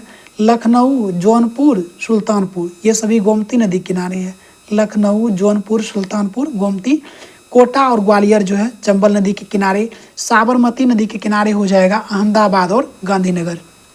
रंगीत नदी कहाँ बहती है? सिक्किम, बता रखा है आपको, रंगीत और तिस्ता। रंगीत और तिस्ता जो है ये सिक्किम में बहती है। तिस्ता जो मतलब रंगीत जो है ये तिस्ता की सहायक नदी है। हुंडरू जलप्रपात किस नदी पर है? तो हुंडरू जलप्रपात जो है स्वर्णरेखा नदी पर है और ये एशिया का सबसे बड़ा जलप्रपात है। आप फिर से ध्यान से सुन लेंगे कि एशिया का जो सबसे बड़ा जलप्रपात कौन सा है? हुंडरू जलप्रपात है। लेकिन अगर ये पूछा जाए कि भारत का सबसे ऊंचा जलप्रपात कौन सा है, तो कुंचिकल जलप्रपात है। भारत का सबसे ऊंचा जलप्रपात कुंचिकल जलप्रपात, जो कि वराही नदी पर कर्नाटक में है। 2 नंबर पे अब हो गया बरेही पानी जलप्रपात। कौन सा है? बरेही पानी जलप्रपात, जो कि बुध बलंगा नदी पर है। कौन सा नदी है? बुध बलंगा, क्या बोलेंगे? बुध बलंगा नदी पर जो है बरेही पानी जलप्रपात है, जो 2 नंबर पे है। यानी कि दूसरा सबसे ऊंचा हो गया बुध बलंगा नदी पर जो है, नहीं ये बरेही पानी जलप्रपात ये इस नदी पर है। 3 नंबर पे जो हो गया उसका नाम है नोह काली काई। क्या बोलते हैं उसको? नोह काली काई। ये जलप्रपात मेघालय में है और ये वर्षा जल से निर्मित सबसे बड़ा जलप्रपात है। विश्व का सबसे बड़ा जलप्रपात कौन सा है? नियाग्रा। लेकिन भारत का ही नहीं बल्कि एशिया का जो सबसे बड़ा जलप्रपात है स्वर्णरेखा नदी पर हुंडरू। विश्व में सबसे अधिक जलप्रपात कहाँ है? अफ्रीका में। कनाडा की सीमा और अमेरिका और कनाडा की सीमा पर जो है ये नियाग्रा जलप्रपात है, जो कि सेंट लॉरेंस नदी पर है। विश्व का जो सबसे ऊंचा जलप्रपात कौन सा है? एंजिल जलप्रपात है। विश्व का सबसे ऊंचा जलप्रपात जो है एंजिल जलप्रपात है, जो कि कैरोनी की सहायक नदी क्या है? चुरून, याद रखेंगे। कैरोनी की जो सहायक नदी है चुरून, इस पे है। अब धुआंधार जलप्रपात नर्मदा नदी पर है। जोग या गरसोप्पा महात्मा गांधी जलप्रपात कर्नाटक में शरावती नदी पर है। पहले ये, अब तो ये 4 या 5 नंबर पे आ गया है। महानदी को ओडिशा का शोक कहते हैं। बिहार का शोक कोसी को। बंगाल का शोक क्या बोलते हैं? दामोदर को। चित्रकूट जलप्रपात को भारत का नियाग्रा कहते हैं। और याद रखेंगे चित्रकूट जलप्रपात जो है भारत का सबसे चौड़ा जलप्रपात है। चित्रकूट जलप्रपात जो है भारत का सबसे चौड़ा जलप्रपात है चित्रकूट, और यह इंद्रावती नदी पर है छत्तीसगढ़ में। निम्नलिखित में कौन सी नदी का उद्गम भारत से नहीं है? तो देखिए चिनाब है, ब्रह्मपुत्र है, रावी है, महानदी। तो इसमें सबको आपको पता करवा देते हैं। चिनाब, तो इसमें ब्रह्मपुत्र नदी देखेंगे, आपको क्या बताए थे? ये तिब्बत से निकलता है, बताए थे ना। ब्रह्मपुत्र नदी चीन यानी कि तिब्बत से निकलेगा, बांग्ला, फिर उसके बाद इंडिया आया, उसके बाद चला गया कहाँ? बांग्लादेश। तो ब्रह्मपुत्र नदी जो है ये चेम युंग डुंग ग्लेशियर से निकलता है। देखिए सिंधु है, एक सतलज है और ब्रह्मपुत्र है। इन तीनों नदी का जो उद्गम है ये मानसरोवर है। कहाँ है ये? मानसरोवर। लेकिन मानसरोवर में ही अलग अलग जगह है। मानसरोवर में जैसे कि सिंधु निकलता है बोखरचू से, क्या बोलते हैं? ध्यान से याद रखेंगे, हम सिंधु की बात करें तो सिंधु निकलता है बोखरचू, क्या बोलेंगे? बोखरचू से निकलता है। उसके बाद सिंधु के बाद सतलज जो है मानसरोवर में ही कहाँ से निकलेगा? राकस ताल से। सतलज निकलता है राकस ताल से। जबकि सिंधु, सतलज, ब्रह्मपुत्र के बारे में क्या बोले? ब्रह्मपुत्र जो निकलता है चेम युंग डुंग ग्लेशियर, क्या बोले थे? चेम युंग डुंग ग्लेशियर। तो देखिए अब यहाँ पे आप देख ही लेंगे सब। ब्रह्मपुत्र नदी है तिब्बत में मानसरोवर झील के पास। चेमयुंगडुंग ग्लेशियर, ग्लेशियर को ही हिमानी बोलते हैं, यहाँ से निकलती है और ये जाके गिरेगा कहाँ, बंगाल की खाड़ी में। अब चिनाब नदी, चिनाब नदी जो है ये दो नदी का संगम है, ठीक है। चिनाब जो है ना ये बारालाचा दर्रा के निकट जो है हिमाचल प्रदेश, चिनाब नदी का उद्गम कौन सा है, बारालाचा दर्रा, और ये सिंधु में जाके गिर जाती है क्योंकि सिंधु की सहायक नदी है। रावी और व्यास, रावी और व्यास जो है दोनों रोहितांग दर्रा, ध्यान रखेंगे, रावी और व्यास दोनों नदी का जो उद्गम है रोहितांग दर्रा से, और ये चिनाब नदी में गिर जाती है। महानदी की बात करें तो ये छत्तीसगढ़ के सिहावा पहाड़ी, महानदी का जो उद्गम है छत्तीसगढ़ के सिहावा पहाड़ी, और ये बंगाल की खाड़ी में गिर जाएगी। ये महानदी है, ठीक है, माही नहीं, माही नदी जो है ये पश्चिम की ओर बहने वाली नदी है और ये बनाती है एस्चुरी। सिंधु जो है तिब्बत के निकट, बता दिया आपको, बोखरचू से, सिंधु कहाँ से निकलता है, बोखरचू से, और ये जाके गिरेगा कहाँ, अरब सागर में, अरब सागर इधर आके गिरती है ना, और ये लेह से गुजरती है सिंधु नदी। सतलज आपको बता रखे हैं, ये राकस ताल चिनाब नदी में, सिंधु, सतलज, झेलम, चिनाब, रावी, व्यास, सतलज ये सभी क्या है, सिंधु की सहायक नदी है। माही नदी मध्य प्रदेश में खंभात की खाड़ी में गिर जाएगी। झेलम नदी ये भी जो है 2213 नहीं 2446 प्री में पूछा गया था कि झेलम नदी का उद्गम कौन सा है, तो ये बेरीनाग झील है जो कि जम्मू कश्मीर में है, और ये चिनाब नदी में गिर जाएगी। लूनी की बात करें तो अरावली श्रेणी, और ये कच्छ का रण में विलुप्त हो जाती है। लूनी के बारे में 2-3 फैक्ट याद रखेंगे। लूनी के बारे में कहा गया है एकमात्र अंतःस्थलीय नदी कौन सी है, भारत की एकमात्र अंतःस्थलीय नदी कौन सी है, अरावली, ये हो जाएगा लूनी। लूनी नदी का जो ऊपरी जल है ना, लूनी नदी का जो ऊपरी जल है वो मीठा है, नीचे का जल जो है नमकीन है। लूनी की कुछ सहायक नदी याद रखेंगे जिसमें जोवाई, क्या है, जोवाई, जोवाई, जोजारी और सूकरी, जोवाई, जोजारी और सूकरी जो है लूनी की सहायक नदी है। गंगा की बात करें, गंगोत्री हिमानी इसका उद्गम है, बंगाल की खाड़ी में गिर गया। यमुना की बात करें, यमुनोत्री हिमानी के बंदर पूंछ से निकलती है और ये प्रयागराज इसका संगम है। सोन की बात करें तो अमरकंटक के पठार से निकलती है और ये गंगा में पटना के पास मिल जाती है बाएं तट से। अब देखिए सोन नदी, फिर क्वेश्चन पूछ रहा है इसका उद्गम कहाँ है, अमरकंटक। अब इस पे ज़्यादा एक्सप्लेनेशन नहीं करेंगे, आगे बढ़ते हैं। हाँ, इसके बारे में ये देख लेंगे कि सोन नदी जो है इस पे कुछ परियोजना है। सोन नदी जो है मध्य प्रदेश, यूपी, झारखंड, बिहार राज्य में बहती है। सोन नदी से कौन कौन सा राज्य लाभान्वित है, मध्य प्रदेश देश से निकला, उत्तर प्रदेश, झारखंड और बिहार इससे लाभान्वित है। रिहंद और उत्तरी कोयल जो है सोन की सहायक नदी है, तो सोन की सहायक नदी कौन सा हो जाएगा, रिहंद। देखिए रिहंद है, जबकि हिंद किसकी सहायक नदी है, हिंद जो है यमुना की सहायक नदी है, और रिहंद जो किसकी सहायक नदी है, सोन की सहायक नदी है। उत्तरी कोयल और रिहंद जो है सोन की सहायक नदी हो गया। कौन सी नदी डेल्टा नहीं बनाती है, हमने आपको पहले ही कॉन्सेप्ट बता दिया है कि जो भी नदी पूरब की ओर गिरेगी, इधर पूरब की ओर जाएगी तो डेल्टा, पश्चिम की आएगी तो एस्चुरी या ज्वार नदमुख बोलते हैं। तो कौन सी नदी जो डेल्टा नहीं बनाती है, महानदी डेल्टा बनाएगी, बिल्कुल बनाएगी, गंगा बनाएगी, कृष्णा बनाएगी, ताप्ती नहीं बनाएगी। क्यों, क्योंकि हमने बताया समानता, समानता किधर गिरेगी, पश्चिम की ओर, और ये सभी नदी डेल्टा नहीं बना करके क्या बनाती है, एस्चुरी बनाती है। अब थोड़ा सा इसका देख लेते कुछ एक्सप्लेनेशन क्या है कि नदी जब अपनी वृद्धावस्था में पहुंचती है तब कंकर, पत्थर, बालू को बहाकर ले जाती है और मुहाने पर भूमि के ढाल मंद होने के कारण जो है निक्षेपित करती है, तो उसको क्या बोलते हैं, डेल्टा। तो डेल्टा का निर्माण किस अवस्था में होता है, क्वेश्चन पूछा गया है, जब नदी वृद्धावस्था को प्राप्त कर लेती है। अब वृद्धावस्था कहने का क्या मतलब है, देखिए नदियाँ निकलती है कहाँ से, पहाड़ से। पहाड़ से निकला तो अपने रास्ते में धीरे धीरे उसके साथ क्या होगा, विभिन्न प्रकार के गाद मल जो है जमा होते चले गए, इसमें कुछ पत्थर आ गए, कुछ कहीं पे मिलता चला गया, इन सबको ढोते ढोते ढोते ढोते नदियाँ थक जाती है। उसके बाद जब ये अपने अंतिम स्थान यानी कि किसी समुद्र में जब जाके गिरने वाली होती है तो ये इतना थक गया होता है कि अब ये पूरा अपने आप को नहीं गिरा पाता, तो इसमें जितना भी ये अवसाद था इसके कारण कुछ आकृति बन जाती है, या इधर आ गया, इधर आ गया, फैल गया, इसी को बोलते हैं हम डेल्टा। तो डेल्टा का जो निर्माण होता है नदियों की वृद्धावस्था में होता है। निम्नलिखित में से भारत की कौन सी नदी जो है ज्वार नदमुख बनाती है, तो देखिए ज्वार नदमुख को क्या बोलते हैं हम हिंदी में, हिंदी में तो ज्वार नदमुख हो गया, इंग्लिश में इसी को हम बोलते हैं एस्चुरी। तो एस्चुरी कौन सा बनाएगा, फिर याद रखिए समानता, साबरमती, माही, मांडवी, नर्मदा और ताप्ती। देखिए क्या ऑप्शन में, ऑप्शन नंबर बी हो गया। सियाचिन हिमनद कहाँ है? तो सियाचिन हिमनद जो है काराकोरम में हो जाएगा, यानी कि आपका लद्दाख में हो गया। बेरीनाग जो है किस भारतीय नदी का उद्गम है? रिपीटेड क्वेश्चन है, 2 बार पूछा गया बिहार दरोगा में, तो ये हो गया झेलम नदी। मतलब बेरीनाग जो है, बेरीनाग झील से निकलती है कौन? झेलम।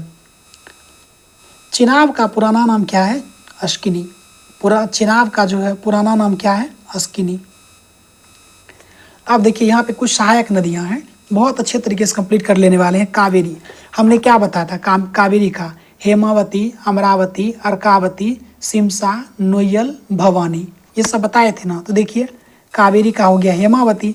गोदावरी, गोदावरी जो है दक्षिण भारत में, जिसमें बताए थे वर्धा है, प्रवदा है, पूर्णा है, प्राणहिता है, इंद्रावती है।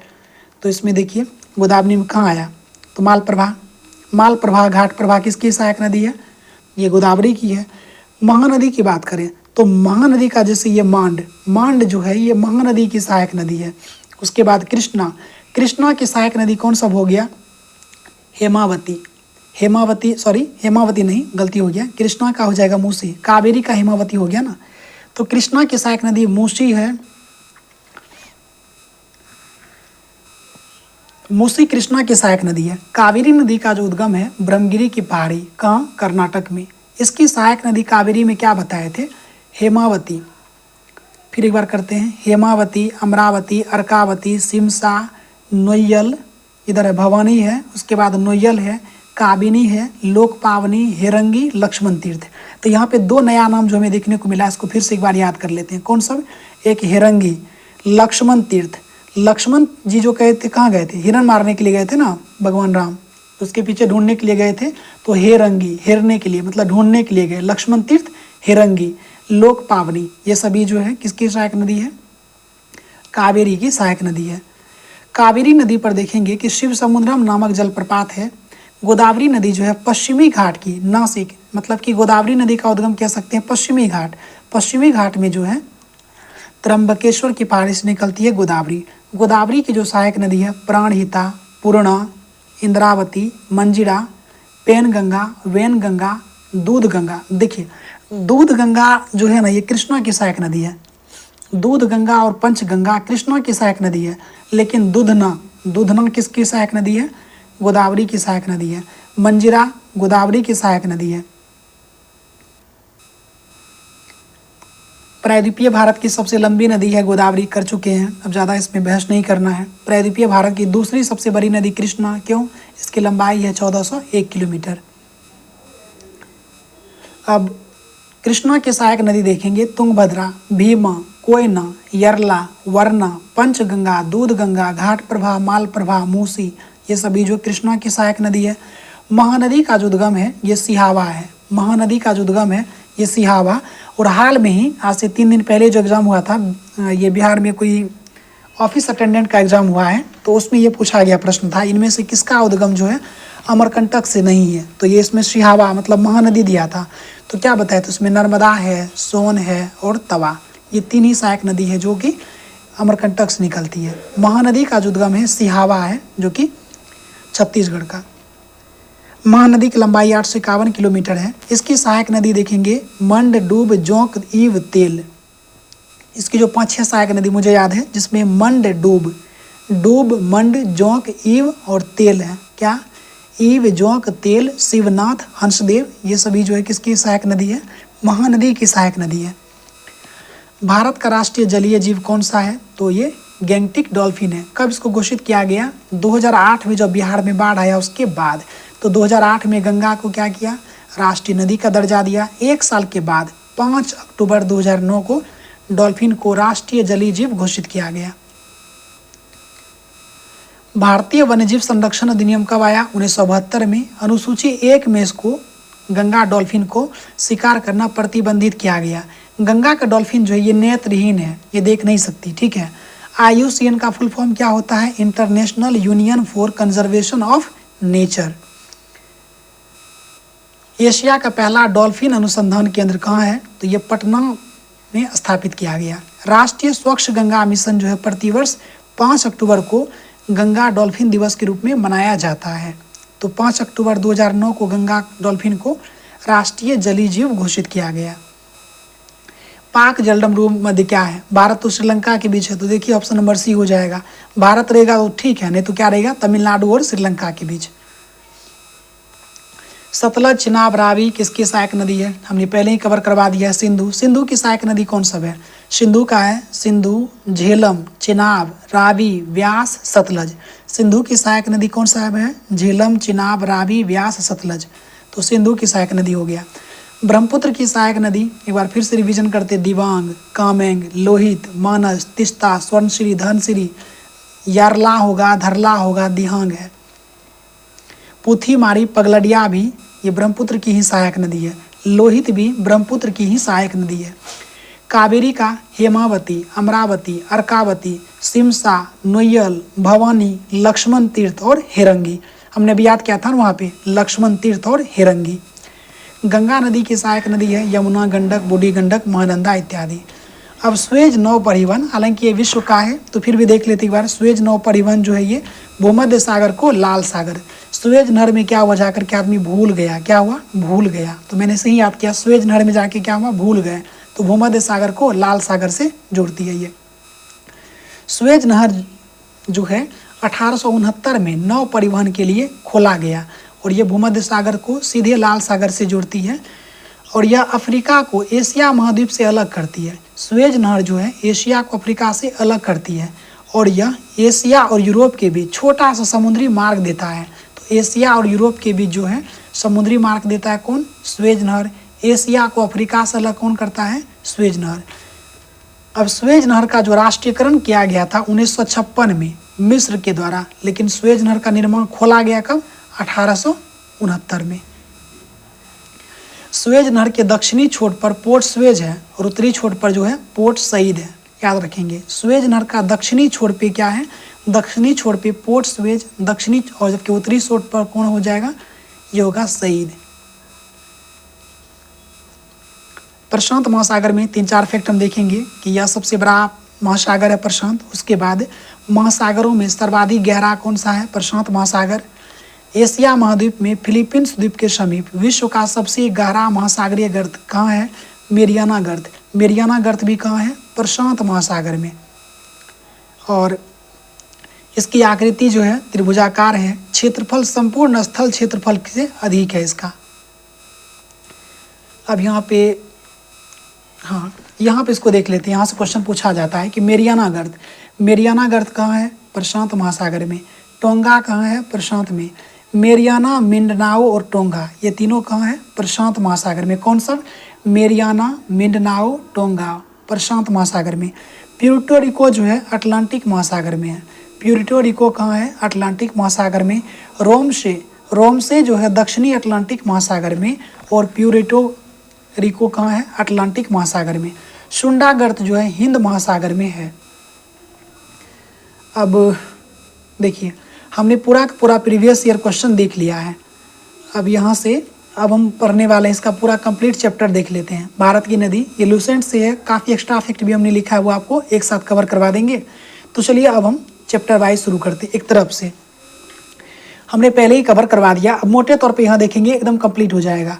सिंधु नदी की बात करें, सिंधु नदी का उद्गम कहाँ है? ये मानसरोवर आपको बता रखे हैं। तिब्बत में मानसरोवर से 3 नदी निकलती है, सिंधु, सतलज, ब्रह्मपुत्र, जिसमें सिंधु नदी का जो उद्गम है ये सिंधु नदी जो है श्याना खा वाब हिमनद के बोखरचू से निकलता है।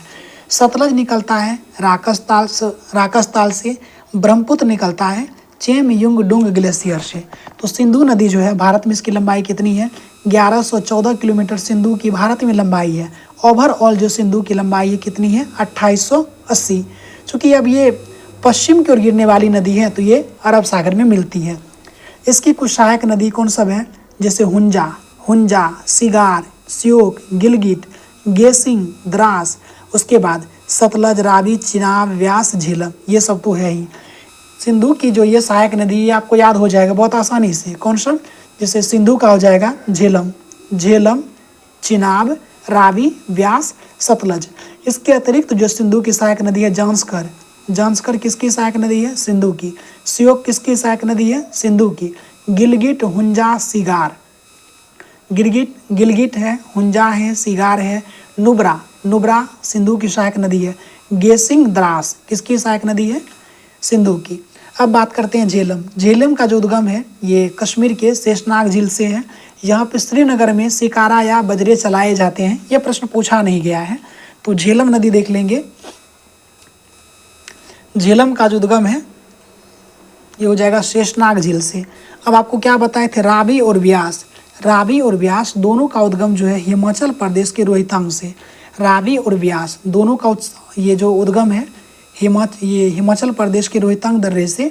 रावी जाके गिरेगा चिनाब में, तो रावी जो है चिनाब की सहायक नदी है। अब व्यास जो है सतलज की सहायक नदी है। अब रावी की बात करें तो रावी नदी के बारे में कोई खास क्वेश्चन पूछा नहीं जाता है। अब हम चिनाब की बात करें। चिनाब जो है ये चंद्र और भागा नदी का संगम है। चिनाब नदी किसका संगम है? चंद्र और भागा का, जो कि लाहुल के बारालाचा दर्रा। अब बारालाचा दर्रा कहाँ है? हिमाचल प्रदेश में। तो चिनाब नदी का उद्गम हिमाचल प्रदेश के बारालाचा दर्रा है और यह सिंधु की सबसे बड़ी सहायक नदी है। ध्यान रखेंगे, सिंधु की सबसे बड़ी सहायक नदी हो जाएगा चिनाब। और यह जो चिनाब जो है ये पिरपंजाल में गहरा गॉर्ज बनाती है। तो पिरपंजाल में गहरा गॉर्ज बनाने वाली नदी है चिनाब। अब देखिए व्यास जो है रोहतांग दर्रा से निकलती है। उसके बाद कुल्लू घाटी, व्यास जो है ये कुल्लू घाटी से बहते हुए धौलाधार पर्वत को पार करके पंजाब के मैदान में पहुंचती है। कौन? तो व्यास नदी जो है कुल्लू घाटी में बहते हुए धौलाधार पर्वत को पार करती है और ये फिर पंजाब के मैदानी भाग में पहुंच जाती है। सतलज की बात करें तो तिब्बत में मानसरोवर झील के समीप है ये सतलज नदी। सतलज नदी का जो उद्गम है मानसरोवर झील के पास। कौन? राकसताल। और सतलज नदी के बारे में ये कहा जाता है कि हिमालय की सभी श्रेणियों को काटने वाली कौन सी नदी? सतलज है। और ये सिपकिला दर्रा से भारत में प्रवेश करती है। यहाँ देख लेंगे कि शिवालिक पर्वत श्रृंखला को काटती हुई पंजाब में प्रवेश करती है। ये पंजाब और हिमाचल प्रदेश दोनों राज्य से बहती है सतलज नदी। अब गंगा की बात करें तो गंगा तो सदाबहार नदी है, यानी कि गंगोत्री के पास गोमुख हिमानी से निकलती है और इसका ऊंचाई करीब है 3900 मीटर से भी अधिक ऊंचाई से निकलती है और ये बंगाल की खाड़ी में गिर जाती है। भारत में जिसकी लंबाई है 2525 किलोमीटर।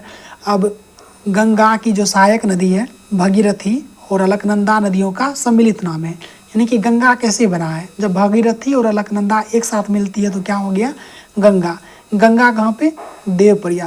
देवप्रयाग में अलकनंदा भगीरथी मिलती है तो उसको क्या बोलते हैं? तब जाकर के ये गंगा कहलाया। अब देवप्रयाग देखिए, अलकनंदा जो है ये विष्णु और धौली गंगा, जब विष्णु गंगा और धौली गंगा दोनों विष्णु प्रयाग में मिलता है तब जाके अलकनंदा बना। अलकनंदा दो नदियों का मिश्रण है। कौन? विष्णु गंगा और धौली गंगा जब मिलता है तब बनता है अलकनंदा। और ये कहाँ पे? और इस जगह को बोलते हैं विष्णु प्रयाग। अब यमुना की बात करें तो यमुना का जो उद्गम है बंदरपुछ हिमानी हो जाएगा। इसकी सहायक नदी देख लेंगे। यमुना की सहायक नदी कौन सब है? चंबल है, बेतवा है, केन है। ये तीनों ही चंबल, बेतवा, केन, ये तीनों ही नदियाँ दक्षिण से यमुना में मिलती है। टोन्स आपको बताए थे हमने टोन्स के बारे में। टोन्स जो है ये यमुना की सबसे बड़ी सहायक नदी है। टोन्स जो है यमुना की सबसे बड़ी सहायक नदी है। अब चंबल की बात करें, चंबल नदी जो है ये राजस्थान की एकमात्र ऐसी नदी है जो कि सदाबहार है, यानी कि हर वर्ष हर महीने मतलब वर्ष के हर दिन जो है ना सभी मौसम में इसमें पानी रहता है। किसमें? चंबल नदी। चंबल नदी को राजस्थान में की एकमात्र जो है सदाबहार नदी माना जाता है, मतलब सब दिन इसमें पानी रहता है। चंबल नदी का उद्गम की बात करें तो ये जानापाव की पहाड़ी, मध्य प्रदेश के जानापाव की पहाड़ी से निकलती है और ये चूँकि यमुना की सहायक नदी है तो ये यमुना में जाके गिर गई। देश में सबसे गहरे खड्ड का निर्माण कौन करती है? चंबल नदी। चंबल नदी जो है अवनालिका अपर्दन के लिए प्रसिद्ध है। देश में सबसे गहरे खड्ड का निर्माण कौन करता है? चंबल। अब चंबल की सहायक नदी देखेंगे काली सिंध। काली सिंध जो है चंबल की सहायक नदी है।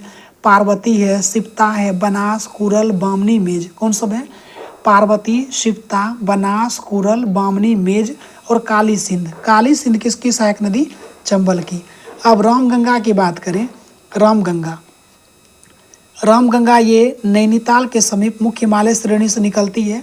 खोन जो है इसकी प्रमुख सहायक नदी है। रामगंगा की प्रमुख सहायक नदी है खोन।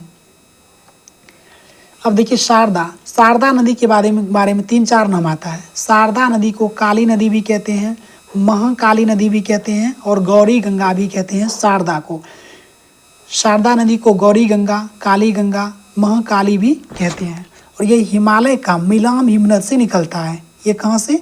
कुमायूं कहाँ हो गया? उत्तराखंड। तो शारदा नदी का जो उद्गम है कुमायूं हिमालय का मिलाम हिमनद है। और इसकी जो सहायक नदी है सरमा, लिसार, सरयू। क्या रखेंगे? सरमा, लिसार, सरयू। सरयू को ही पूर्वी रामगंगा कहते हैं। क्या बोलते हैं इसको? पूर्वी रामगंगा। जबकि रामगंगा की सहायक नदी हो जाएगा खोन। चौकिया किसकी सहायक नदी है? शारदा। चौकिया जो है शारदा की सहायक नदी है। घाघरा को करनाली या कोरियाला बोलते हैं। घाघरा को करनाली या कोरियाला कहते हैं। नेपाल के तकलाकोट से निकलता है कौन? घाघरा नदी। घाघरा नदी जो है नेपाल के तकलाकोट से निकलती है और वहाँ पे कौन सा? मपसातुंग हिमानी से। तो घाघरा नदी का जो उद्गम है नेपाल के तकलाकोट में स्थित मपसातुंग हिमानी। और घाघरा की जो सहायक नदी है तो देख लेंगे कि घाघरा नदी जो है शिवालिक, सतलज भी शिवालिक को पार कर रहा था और घाघरा नदी भी जो है शिवालिक को पार करते समय शीश पानी नामक गहरे खड्ड का निर्माण करता है। काली नदी जो है ये किसकी सहायक नदी है? घाघरा। जबकि काली नदी स्वयं भी एक नदी है। शारदा को काली नदी कहते हैं, जबकि काली नदी जो है ये घाघरा की सहायक नदी है। चौकिया जो है शारदा और घाघरा दोनों की सहायक नदी है। छोटी गंगा इसकी सहायक नदी है। छोटी गंगा किसकी सहायक नदी है? घाघरा की। घाघरा की छोटी गंगा जो है एक सहायक नदी है। गंडक नदी के बारे में पूछा गया, वह कौन सा नदी है जिसको नेपाली भाग में शालिग्राम कहते हैं और मैदानी भाग में नारायणी कहते हैं? वो है गंडक। गंडक को नेपाल में शालिग्राम कहते हैं और मैदानी भाग में नारायणी कहते हैं। गंडक नदी जो है ये पटना के समीप गंगा से मिल जाती है। गंडक नदी की लंबाई जो भारत में 425 किलोमीटर है। गंडक की जो सहायक नदी है काली गंडक जो है गंडक की सहायक नदी है। त्रिशूली गंगा जो है गंडक की सहायक नदी है, लेकिन छोटी गंगा जो है घाघरा की सहायक नदी है। छोटी गंगा घाघरा की सहायक नदी है, जबकि त्रिशूली गंगा जो है ये गंडक की सहायक नदी है। अब कोसी नदी के बारे में देख लेंगे कि कोसी नदी जो है ये नेपाल के गोसाईथान चोटी से निकलती है। कोसी नदी का जो उद्गम है गोसाईथान चोटी से है और ये कारागोला के दक्षिण पश्चिम में गंगा से मिलती है। कारागोला कहाँ है? कटिहार के कुर्सेला में है ये। इसकी मुख्य धारा क्या है? अरुण है। तिब्बत में इसको पंगचू कहा गया। कोसी को तिब्बत में पंगचू कहा गया। इसकी सहायक नदी कौन सब है? हमने क्या बताया था? कोसी की सहायक नदी को लिए क्या बोले थे? यार, लिखो, इंद्रावती। अपने किसी दोस्त को बोलते हैं कि यार लिखो इंद्रावती, तो यारू, लिखो, इंद्रावती। उसके बाद दूध कोसी, भट कोसी, तांबा कोसी, सोन कोसी, तामुर कोसी, ये इसकी सहायक नदी है। बेतवा की बात करें तो बेतवा मध्य प्रदेश में है। इसमें क्वेश्चन पूछा नहीं गया। सोन नदी क्या बताई थी कि सोन और बेतवा नदी जो है साउथ से नॉर्थ की ओर बहने वाली नदी है। साउथ से नॉर्थ बहने वाली सबसे बड़ी नदी कौन सी है? सोन है, जो कि अमरकंटक पहाड़ी से निकलती है। पटना के समीप गंगा में बाएं तट से मिल जाती है और ये नर्मदा के समीप इसका उद्गम है। बताए थे ना, अमरकंटक से 3 नदी, नर्मदा है, सोन है और तवा। ब्रह्मपुत्र जो है काफ़ी इंपॉर्टेंट क्वेश्चन बनता है यहाँ से। ब्रह्मपुत्र को तिब्बत में क्या बोलते हैं? सांगपो बोलते हैं। अरुणाचल प्रदेश में दिहांग बोलते हैं और असम में इसको पहली बार ब्रह्मपुत्र कहा जाता है। और बांग्लादेश में जब ब्रह्मपुत्र नदी गंगा से मिल जाती है तो इसको पद्मा कहते हैं। और ब्रह्मपुत्र नदी को और बांग्लादेश में सेपरेट क्या कहा जाता है? जमुना। ब्रह्मपुत्र नदी को बांग्लादेश में क्या बोलते हैं?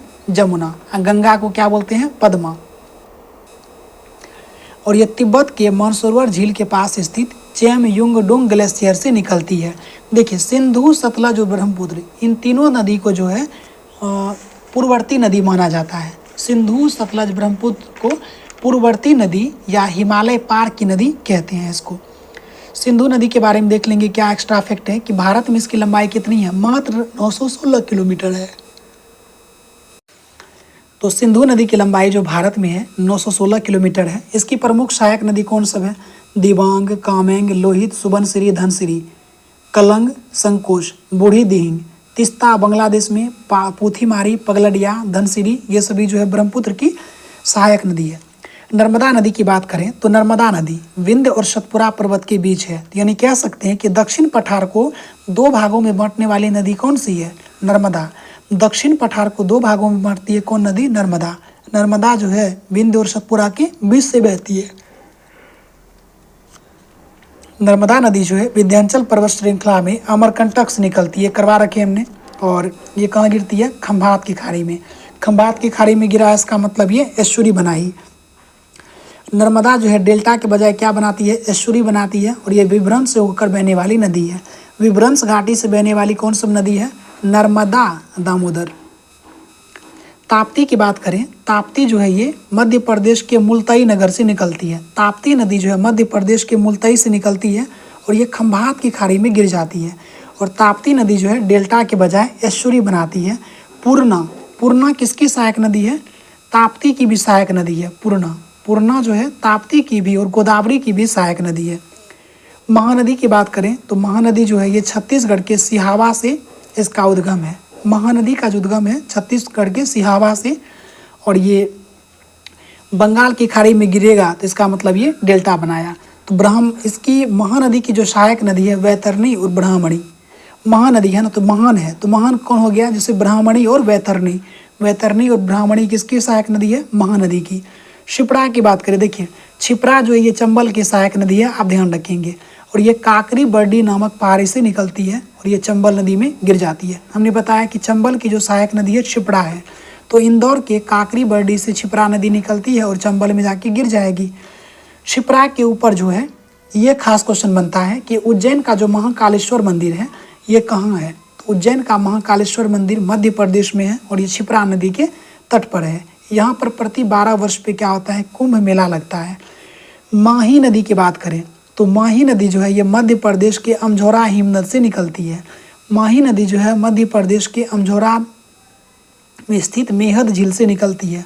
माही मेहद झील से निकलती है और ये खंभात की खाड़ी में गिर गई। इस पर बजाज सागर बांध, तो बजाज सागर बांध किस नदी पर है? माही नदी पर। बजाज सागर बांध जो है माही नदी पर है। और कर्क रेखा को 2 बार काटने वाली नदी कौन सी है? तो कर्क रेखा को 2 बार काटती है माही नदी। और वैसे देखिएगा तो मकर रेखा को जो 2 बार काटने वाली नदी कौन सी है? लिम्पोपो। मकर रेखा को कौन सी नदी 2 बार काटती है? लिम्पोपो। जबकि वैश्विक स्तर पे पूछा जाए कर्क रेखा को 2 बार काटने वाली नदी कौन सी है? कर्क को काटेगा कांगो। कौन? कर्क को काटता है कांगो या जैरो। लेकिन भारत में कर्क रेखा को 2 बार काटने वाली नदी कौन सी है? माही नदी है। लूनी नदी, लूनी नदी जो है ये अजमेर के नाग पहाड़ यानी कि अरावली पर्वत श्रेणी के पुष्कर के समीप सरस्वती और सागरमती के रूप में उत्पन्न होती है। तो लूनी नदी जो 2 नदी का संगम है, सरस्वती और सागरमती। लूनी नदी जो है यह भारत की एकमात्र अंतर्वाही नदी है। कौन सा है ये? एकमात्र अंतर्वाही नदी है। इसकी कुछ सहायक नदी है, जोवाई, जोजारी और सुकरी इसकी सहायक नदी है। लूनी नदी का जो ऊपर का जल है ये मीठा है, नीचे का जल जो है खारा है। अब सोम की बात करें, सोम का उद्गम जो है उदयपुर मतलब राजस्थान, उदयपुर के बीछा मेंढा नामक स्थान है। जोखम, गोमती, सारणी क्या है?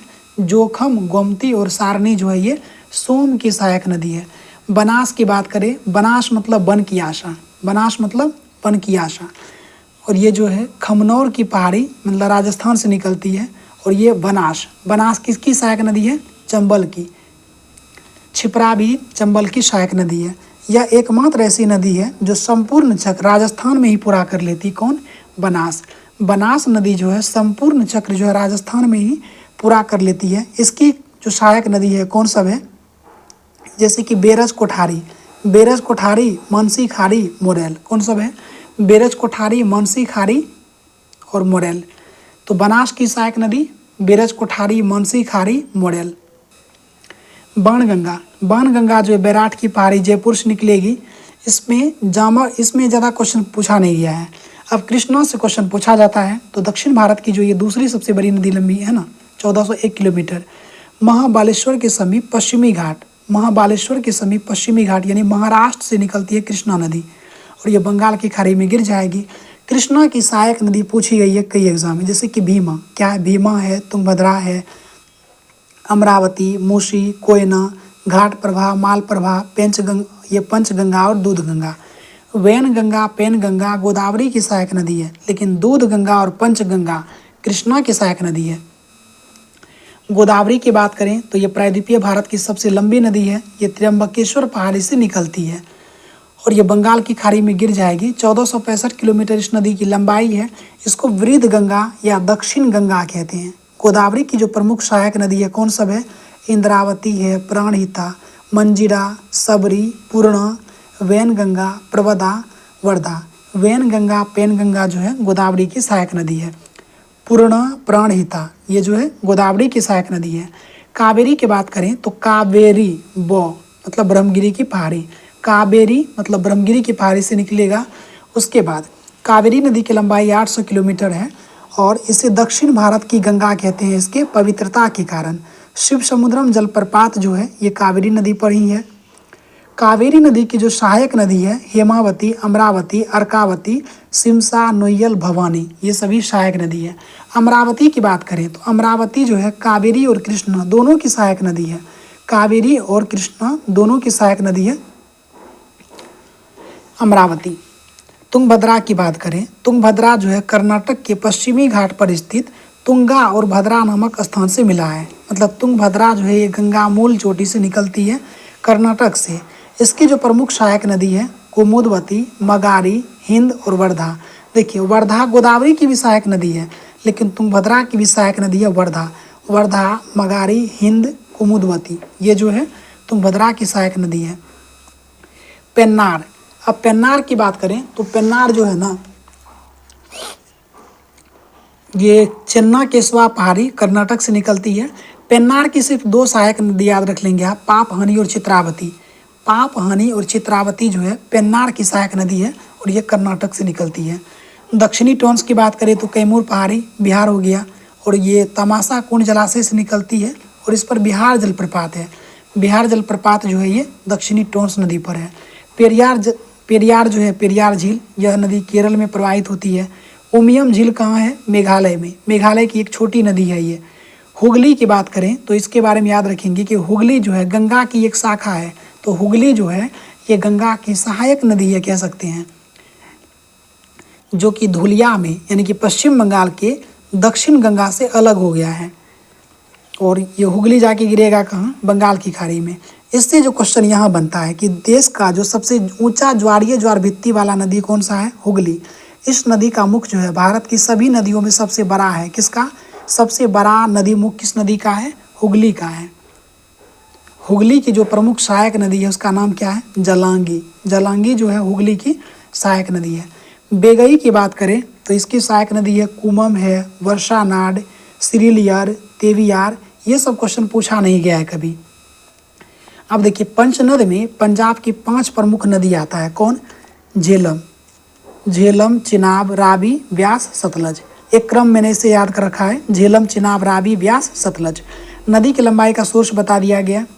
अब यहाँ पे हमने ऑलरेडी कवर कर ही लिया है, लेकिन यहाँ पे सिंधु, सतलज और ब्रह्मपुत्र नदी के बारे में थोड़ा सा विस्तृत है और गंगा के बारे में भी। तो चलिए, गंगा नदी जो है उत्तरकाशी जिले में 3900 मीटर से भी अधिक ऊंचाई पर स्थित गंगोत्री हिमानी से निकलती है। इसको भगीरथी कहते हैं। यहाँ इसको क्या बोलते हैं? भगीरथी। तो पूछा गया है कि भगीरथी नदी का उद्गम कौन सा है? तो गोमुख हिमानी है। भगीरथी नदी का जो उद्गम है ये गोमुख हिमानी है। अब अलकनंदा का जो उद्गम है ये बद्रीनाथ के ऊपर शतोपथ हिमानी है। तो अलकनंदा का जो उद्गम होता है ये शतोपथ हिमानी से है। अलकनंदा जो है मूल रूप से धौली और विष्णु गंगा का संगम है। तो आपको पहले बता रखा है कि अलकनंदा जो है ये धौली गंगा और विष्णु गंगा के मिलने से बना है और जहाँ पे ये धौली गंगा और विष्णु गंगा मिला उसको क्या बोलते हैं? विष्णु प्रयाग। अलकनंदा की कुछ अन्य सहायक नदी है जैसे कि पिंडार। अलकनंदा के साथ पिंडार बन गया तो क्या बोले थे? कर्ण प्रयाग जो है अलकनंदा और पिंडार का संगम हो जाएगा, जो इससे कर्ण प्रयाग में मिलती है। अलकनंदा, धौली और विष्णु प्रयाग में महाशिव नदी मिलती है। देखिए अलकनंदा, अलकनंदा के बारे में आपको बता रखा है कि अलकनंदा जो है धौली और विष्णु गंगा का संगम है। जब विष्णु गंगा और धौली गंगा मिल जाता है तो क्या बनता है, ये अलकनंदा, और इस जगह को बोलते हैं विष्णु प्रयाग। गंगा का संगम है ये बता रखे हैं, और इसका निवास नदी के निचले तट पर है। दरअसल ये इस प्रकार का चार्ट है, इस तरह का, ठीक है। जैसे देखिए विष्णु प्रयाग जो है धौली गंगा और विष्णु गंगा का संगम। कर्ण प्रयाग जो है अलकनंदा और पिंडार का संगम है। रुद्र प्रयाग अलकनंदा और मंदाकिनी का है। और उसके बाद अलकनंदा और भगीरथी का संगम क्या हो गया, देव प्रयाग। अलकनंदा और मंदाकिनी या काली गंगा के संगम पर क्या है, रुद्र प्रयाग। हमने बता रखा है रुद्र प्रयाग का क्या ट्रिक बताया अभी, राम बोले थे ना, RAM। रुद्र प्रयाग जो है अलकनंदा और मंदाकिनी का संगम है। मंदाकिनी को हम काली गंगा के नाम से भी जानते हैं। गंगा नदी का नाम जो है देव प्रयाग के बाद पड़ता है। यहाँ जो है अलकनंदा और भगीरथी, जब अलकनंदा और भगीरथी मिल जाएगा देव प्रयाग में तब उसको क्या बोलते हैं, गंगा बोलते हैं। गंगा जो है हरिद्वार के पास जो है मैदानी एरिया में प्रवेश करता है, और यहाँ से सबसे पहले दक्षिण में, फिर दक्षिण पूर्व में, और फिर पूर्व की ओर बहने लगती है। गंगा नदी को बांग्लादेश में क्या बोलते हैं, पद्मा कहते हैं। ब्रह्मपुत्र नदी बांग्लादेश में जमुना के नाम से बहती है, और पावना के पूर्व में ये गोलुंडो घाट के पास पद्मा में मिलती है। कहने का मतलब है कि गंगा नदी जो है बांग्लादेश में जमुना के नाम से बहती है, जबकि गंगा नदी बांग्लादेश में पद्मा के नाम से, जबकि ब्रह्मपुत्र नदी जो बांग्लादेश में जमुना नदी के नाम से बहती है। और जब ये आकर के गोलुंडो घाट में मिल जाती है तब इसके सम्मिलित धारा को हम क्या बोलते हैं, पद्मा बोलते हैं। आगे बहती हुई जब यह नदी चांदीपुर के उत्तर पहुंचती है तो मेघना से आकर मिलती है, तब यह मेघना। अब यह मेघना कौन सा हो गया, यानी कि गंगा यमुना ब्रह्मपुत्र तीनों जब मिल जाता है तो यह कहलाता है मेघना। मेघना की सहायक नदी जो है बराक है। मेघना की सहायक नदी जो है बराक है। ये उद्गम जो है मणिपुर की जानपो पहाड़ी है। अब बराक घाटी जो है ना ये असम में। ब्रह्मपुत्र और तिस्ता जब मिलता है तो देखिए क्या हुआ, जमुना। जब ब्रह्मपुत्र के साथ तिस्ता मिल गया तो ये हो गया जमुना। जब गंगा के साथ ब्रह्मपुत्र मिल गया तो क्या हुआ, पद्मा। मतलब कि गंगा के साथ ब्रह्मपुत्र मिला तो पहले भी गंगा का ही नाम चल रहा है, पद्मा। अब जब पद्मा के साथ मेघना मिल गया तब क्या हो गया, मेघना। मेघना कौन सा है, वही जमुना है ये। अब ब्रह्मपुत्र नदी की बात करें तो आपको बता रखे हैं कि ब्रह्मपुत्र नदी का जो उद्गम है ये मतलब इसका प्रवाह जो है 3 देश से है। तिब्बत कहने का सेंस चाइना हो गया, फिर इंडिया हो गया, फिर बांग्लादेश। ब्रह्मपुत्र नदी जो है चेमयुंगडुंग ग्लेशियर से निकलती है, और यह इसको तिब्बत में क्या बोलते हैं, सांगपो। ब्रह्मपुत्र नदी को तिब्बत में हम बोलते हैं सांगपो, अरुणाचल प्रदेश में दिहिंग, और पहली बार इसको असम में आकर के ब्रह्मपुत्र कहा जाता है। अरुणाचल प्रदेश में सादिया कस्बे के पश्चिम में यह नदी भारत में प्रवेश करती है। तो ब्रह्मपुत्र नदी जो भारत में प्रवेश करती है कहाँ से, अरुणाचल प्रदेश के, और इसको क्या बोलते हैं यहाँ पे हम, दिहांग बोलते हैं। तो सिंधु सतलज ब्रह्मपुत्र ये तीनों जो एक पूर्ववर्ती नदी है, इसके बाएं तट की जो प्रमुख सहायक नदी है कौन सा, यानी ब्रह्मपुत्र की जो सहायक नदी है बाएं तट पे बूढ़ी दिहिंग, धनसिरी, कलंग, जबकि दाएं तट पर जो सहायक नदी है सुबनसिरी, कामेंग, मानस, संकोच। सुबनसिरी का उद्गम जो है तिब्बत में है। सुबनसिरी जो है ये भी ब्रह्मपुत्र की सहायक नदी है और इसका उद्गम कहाँ है, तिब्बत में, और यह भी एक पूर्ववर्ती नदी है। तो कहने का मतलब सिंधु सतलज ब्रह्मपुत्र और सुबनसिरी ये सभी क्या है, पूर्ववर्ती नदी है। ब्रह्मपुत्र नदी फिर बांग्लादेश में प्रवेश करती है और फिर दक्षिण की ओर बहती है। बांग्लादेश में तिस्ता नदी के दाहिने किनारे पर मिलती है और उसके बाद ये यमुना हो गया। तो मतलब ब्रह्मपुत्र नदी के साथ जब तिस्ता नदी मिल जाता है तो इसको क्या बोलते हैं, तब इसको जमुना कहते हैं। अंत में यह नदी जो है पद्मा के साथ मिलकर बंगाल की खाड़ी में गिर जाती है। चंबल जो है राजस्थान की एकमात्र ऐसी नदी है जो सालों भर बहती है, और यहाँ याद रखेंगे कि चंबल नदी पर ही चुलिया जलप्रपात है राजस्थान में। सिंधु नदी की बात करें तो सिंधु नदी भारत में लद्दाख के लेह जिले से होकर बहता है, और भारत और पाकिस्तान सिंधु जल समझौता जो है 1960 में हुआ था, और ये कहाँ हुआ था, कराची में हुआ। सिंधु जल समझौता में भारत जो है 20 और 80 का रोल है, यानी कि सिंधु और उसकी सहायक नदी जिसमें झेलम, चिनाब और सिंधु, झेलम और चिनाब, इसका भारत जो है मात्र 20% यूज करेगा, जबकि इसी जल का जो है 80% यूज करेगा कौन? पाकिस्तान। जबकि यही फिर उल्टा हो जाएगा किसमें? रावी, व्यास और सतलज। रावी, व्यास, सतलज में भारत 80% यूज करेगा और पंजाब और उसमें पाकिस्तान 20%। हरियाणा और दिल्ली, अब यहाँ से काफ़ी अच्छा क्वेश्चन बन रहा है कि हरियाणा और दिल्ली जो है ना, ये सिंधु और गंगा नदी तंत्र के बीच जल विभाजक का कार्य करती है। कैसे? देखिए, जैसे इधर उत्तर चलेंगे आप, ये हमारा मान लीजिए भारत हो गया हमारा, ठीक है। तो दिल्ली और हरियाणा राज्य जो है ना, ये जो है जल विभाजक के रूप में कार्य करता है, क्योंकि सिंधु नदी यहाँ से जैसे आया लेह लद्दाख में प्रवेश किया और यहाँ से इसको बांट दिया इस तरह। इधर जैसे हरियाणा ये बांट दिया, ये काफ़ी लंबा दूर तक चलता है, ये करीब 1800 किलोमीटर तक फैला है। तो सिंधु नदी इधर आ गया और गंगा नदी तंत्र उत्तराखंड से निकल करके इधर बहना शुरू कर दिया। तो सिंधु और गंगा नदी तंत्र को जो अलग करने का काम करता है कौन?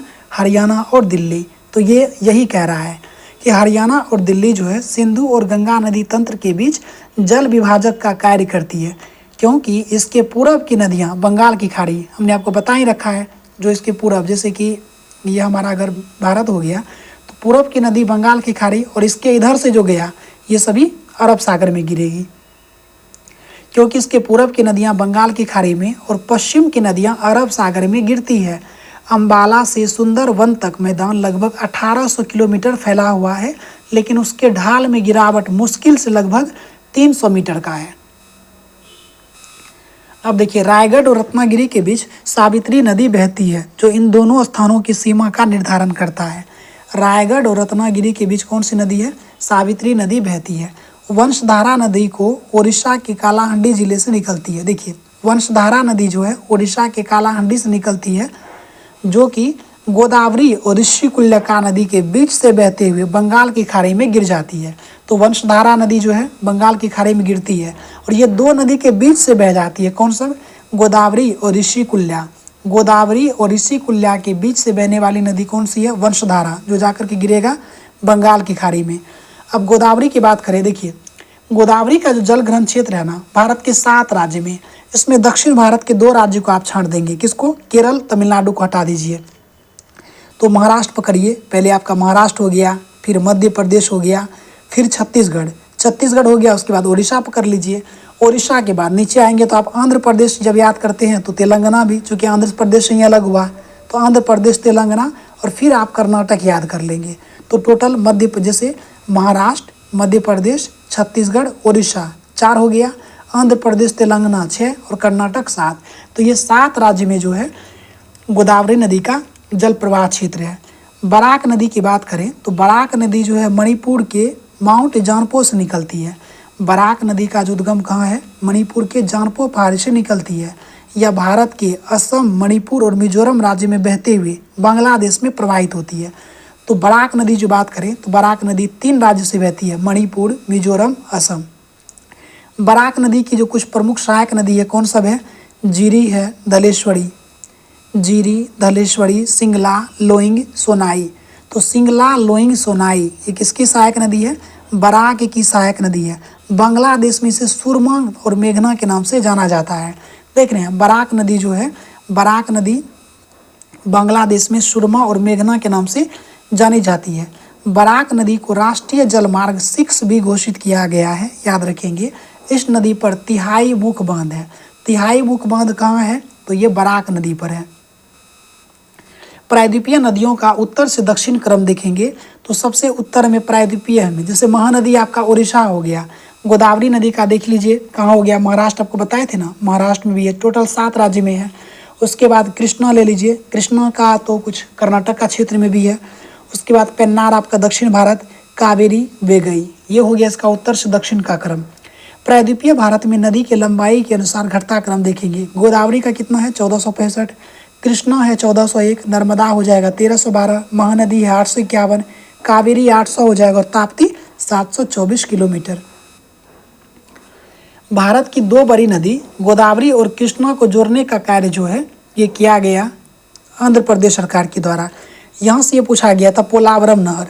पोलावरम नहर कहाँ है? तो ये आंध्र प्रदेश में है, ठीक है। पोलावरम नहर कहाँ है? आंध्र प्रदेश, जो कि विजयवाड़ा जिला में कृष्णा नदी तक पहुँचाया गया इससे जल।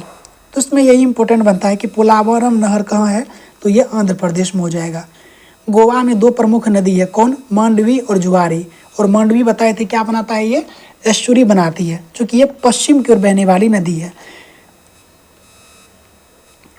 केरल की जो सबसे बड़ी नदी है कौन सा है, भरतपुझा। भरतपुझा जो है केरल की सबसे बड़ी नदी है, जो कि अन्नामलाई पहाड़ी से निकलती है। पोनानी, पोनानी के नाम से भी जाना जाता है।